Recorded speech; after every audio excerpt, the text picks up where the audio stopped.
Welcome to the Stephen Mansfield audio podcast.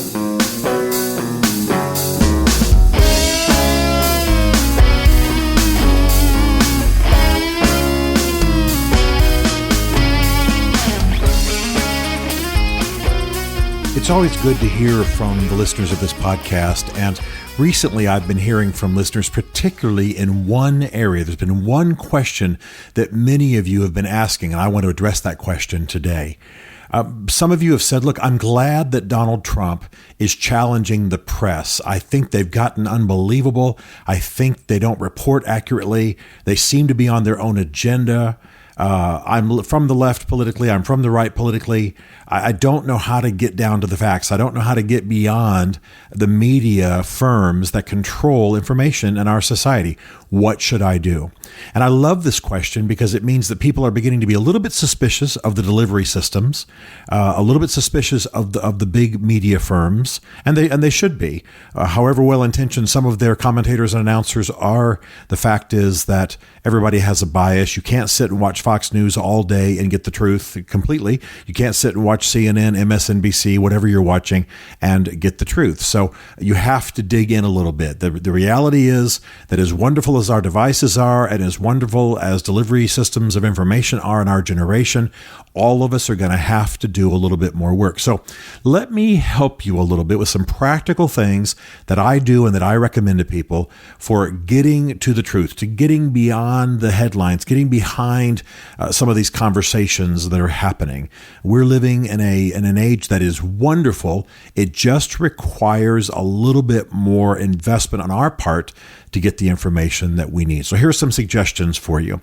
First of all, whenever there's a major speech or a policy statement, whenever something is said that everybody's discussing, I always go to the transcript.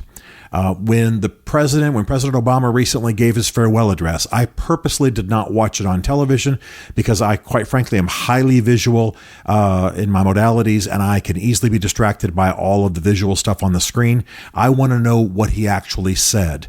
That's what he and his staff poured over. That's what he wanted to leave as his legacy. So I read the transcript the next day. By the way, this is a tremendous time-saving device. If you want to find out what a president said at the State of the Union, you can spend an hour watching people rise and applaud every 3 sentences and the actual broadcast, or you can read the transcript. It takes about 10-15 minutes. So I always read the transcript.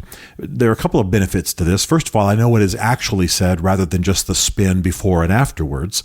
And often I'm saying to people, well, that's not what he said. That's actually not what he said. And I'll even have it in my phone because, of course, I carry those things there for a while after every major policy speech.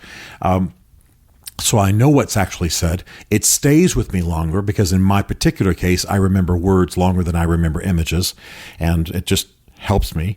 And it also helps me because it clears away all the emotion. It clears away all the the stage setting and what have you. I'm not distracted by the person over the president's shoulder while he's talking, who's that person who's picking their nose or over laughing or whatever the thing is. So read the original text as much as possible. After every major speech, every major policy declaration, there are transcripts available online. A simple Google transcript, Obama farewell speech, that kind of thing, and I think you'll really benefit from that. Number two, when it comes to news stories, we're all going to be besieged in our lifetimes by hot headline news, the breaking news, the alerts on our phones, and our iPads, the instant breaking, immediate, unfiltered, here's what happened 10 seconds ago kind of news. But what we need is one step back. This is what I urge people to do. Take one step back from time to time and look for the analysis. Look for the person giving the big picture. When you are listening to headline news or reading headline news only, it's as though you're lost in the trees. You need to get up on a tower. You need to get up on a mountain. You need to get on a plane or a hot air balloon and look down at the shape of the forest, or you're not going to understand what's going on. And so take one step back. What I mean by that is look for the shows, look for the podcasts, look for the commentators, look for the bloggers, look for the journalists who give you the big picture. You can't live on the cutting edge of breaking news and understand what's going on. That's data. That's not information. Information comes when you have taken that data and fitted it into a broader narrative of understanding. And that comes from taking one step back. I would rather watch a Sunday morning talk show than watch a Tuesday night cable news fest, scream fest, I call them, because the Sunday morning talk show is a bit more relaxed. People are drinking coffee and they're analyzing what's happened in the week rather than just on the nervous cutting edge of whatever's on the wire feed, so to speak. Okay. Number three, read opposition journalists, read opposing views, and in my case, I read the foreign press. Now, I realize that I do far more reading about this kind of stuff than some of you, but if you are a hard right-wing conservative and you really are saying to me, look, I don't think I get all the facts, I want to understand, read other people, read the opposite. For example, if you are a Fox News addict and you've got that going in your office all day, once in a while, watch MSNBC. Once in a while, read some of the journalists who are on the other side. I don't agree with Paul Krugman, who is a very eminent economist. He's on the left. I'm just slightly right of center, but I read him. I listened to Lawrence O'Donnell. I watch Oberman when I can from time to time. I watch the other side. It's partly because they'll bring out facts that the narratives I'm used to don't tend to highlight, and it's also because the truth is going to be somewhere between the steady diet of the right, the steady diet of the left, somewhere in there. And so you want to know what's going on. Part of the reason I read the foreign press, and I've told you before, I read very widely. I read, street magazines and newspapers. I read Marxist things. I read lesbian and gay publications and blogs and what have you. I read the opposition. I read the ISIS newspaper or magazine, actually it is. I try to pay attention to all of that. And it's not just that I'm trying to fill my life with more information than a man can process, but I want to know for myself. And I don't trust the major media outlets. I think a lot of that's entertainment, a lot of that's sensationalism to draw audience share.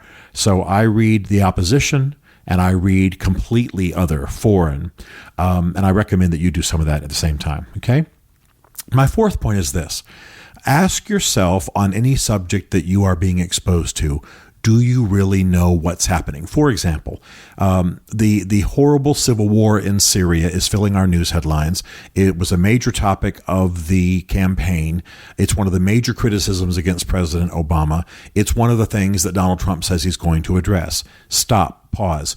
Do you know what the civil war in Syria is all about?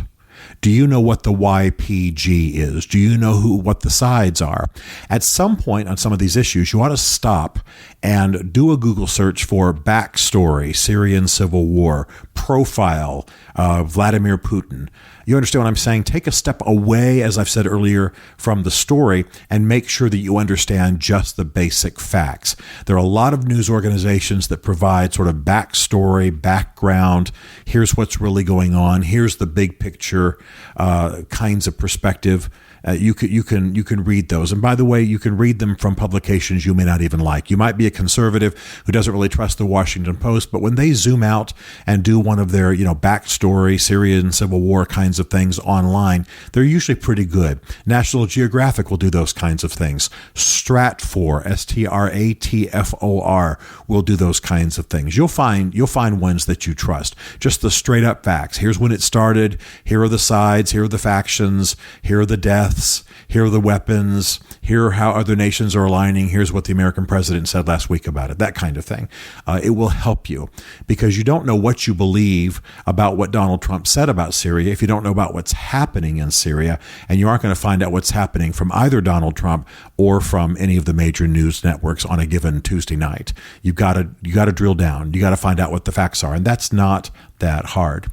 A fifth thing I want to urge for you is to use news aggregating apps. I don't have time to dig up all of these different news sources on my own.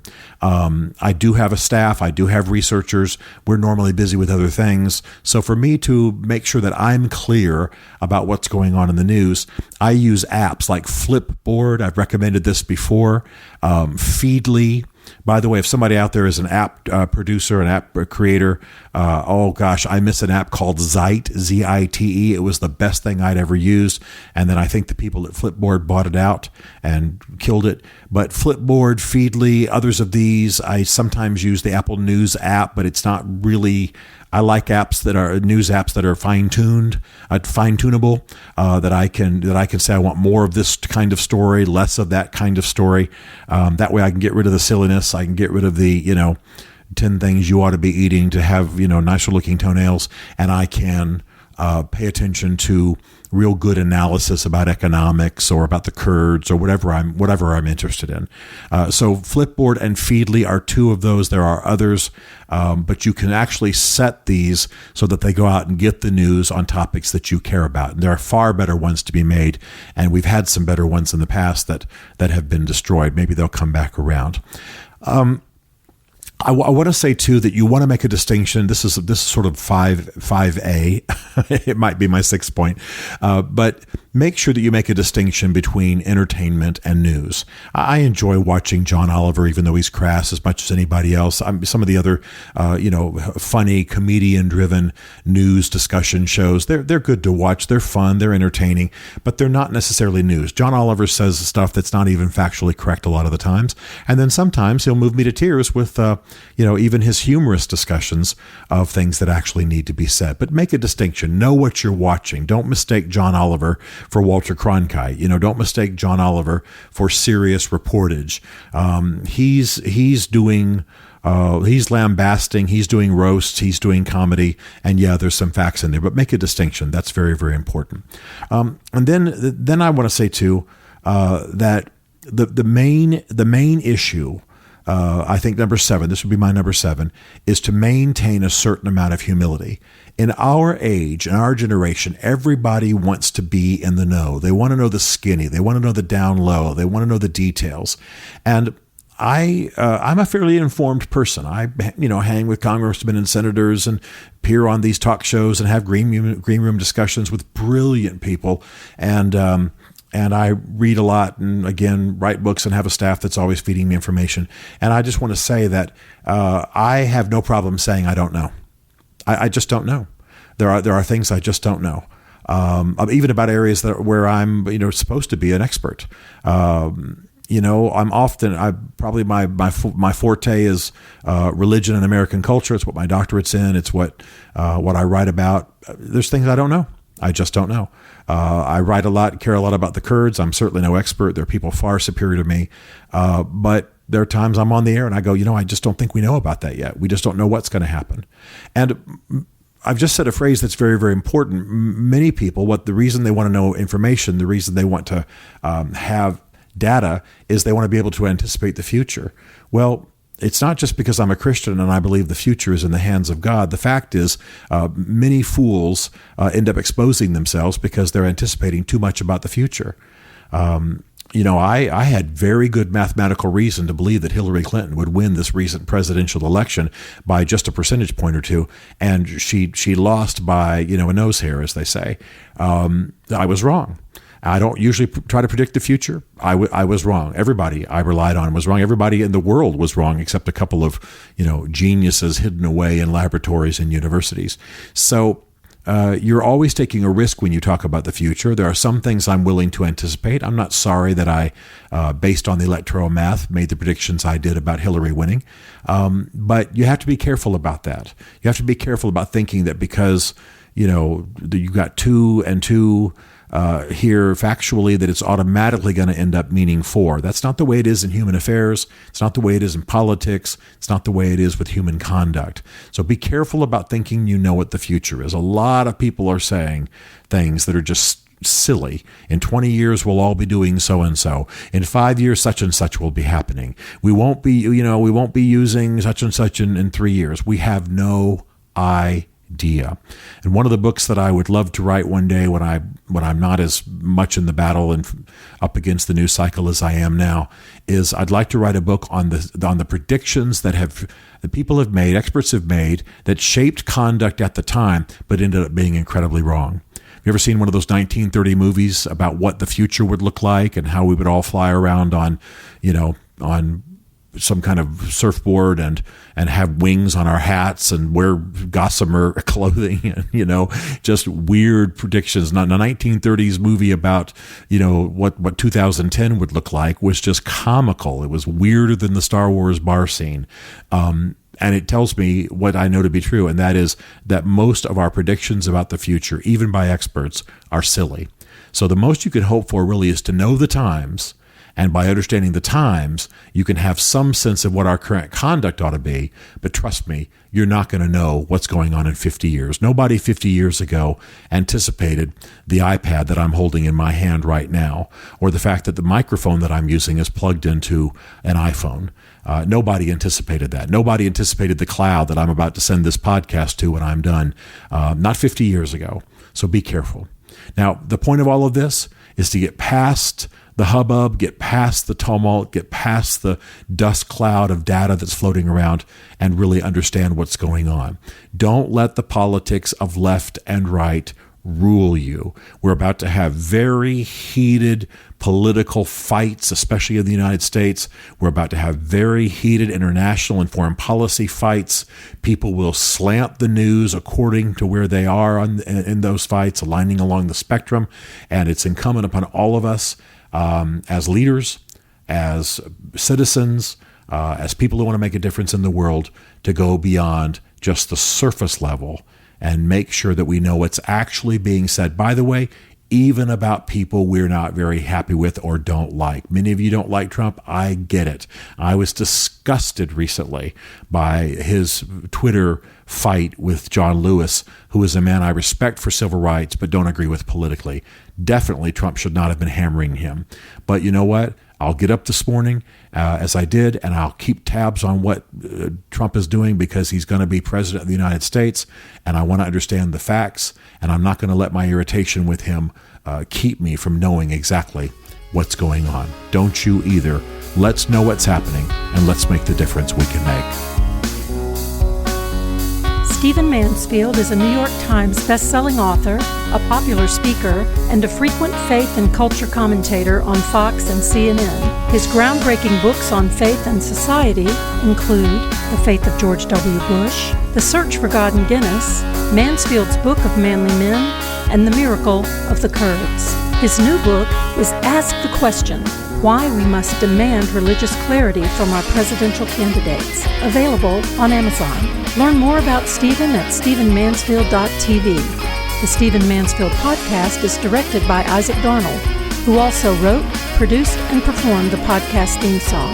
This is a Chartwell Literary Group production.